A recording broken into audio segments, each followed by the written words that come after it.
Hello, this is your InfoRights channel. We continue our discussions about social security systems and the coordination thereof. In the last episode, I forgot to tell you about the very basic principle of the coordination of social security system, and this is really the core. It all starts there. It's the principle of single legislation applicable. So whenever a person is crossing a border for work reasons, either to look for a job, to get a job in another country, or being posted, or she or he is crossing the borders because the job requires her to do so, every time we need to apply only one legislation at a time. This principle of single legislation is very important because it A. prevents the person from losing the entitlement to social security benefits just because they cross the border. Second, it prevents a person from being charged with social security contribution to two different systems. So, on one hand, we don't have double social security contributions, but on the other hand, this person cannot claim benefits from both systems.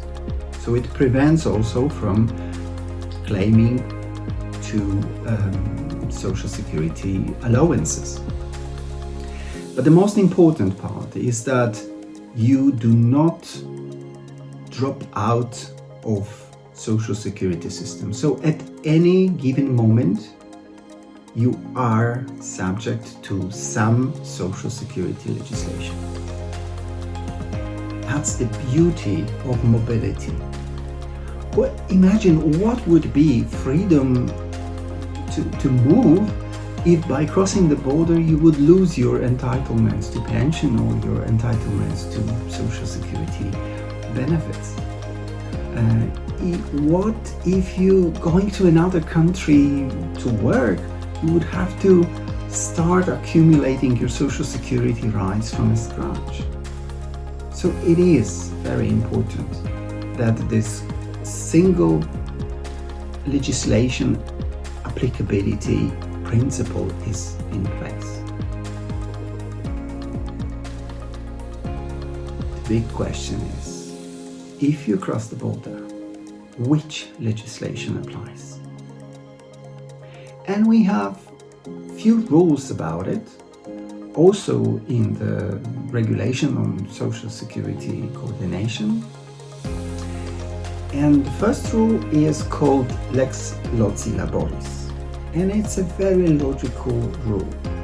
If you work in one country, you should be paying social security contributions there. This is the basic principle. Yes, but it is very important to avoid this principle in two cases.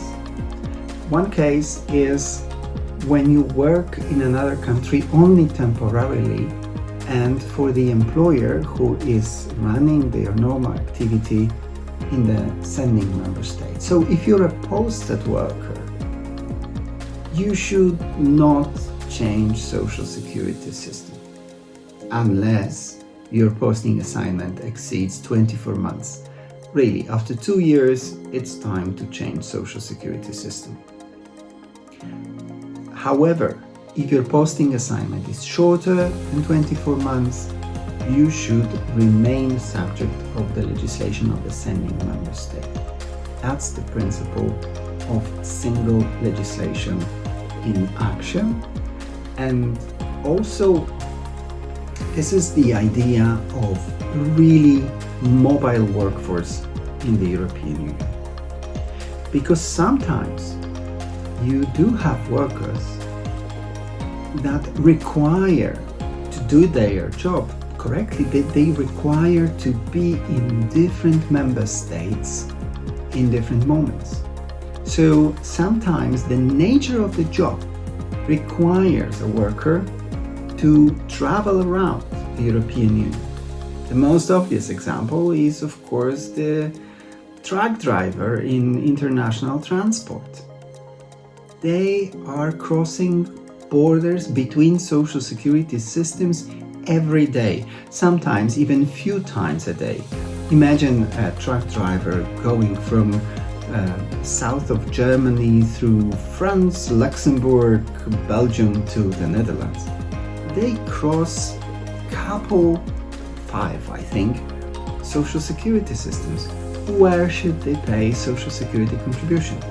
Well, for these highly mobile workers, and those are not only truck drivers, those are also workers who live and work in one country, but they have a part-time job in another country, and they commute to work. They change their place of work frequently. They are also international tourist guides who get on the coach with you and they go through 2-3 different countries. Well, where is their place of work, you might ask?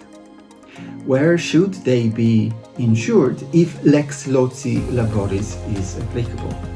Of course, if we applied Lex Loci Laboris principle to them, they would have to change their social security system every couple of days or every couple of hours.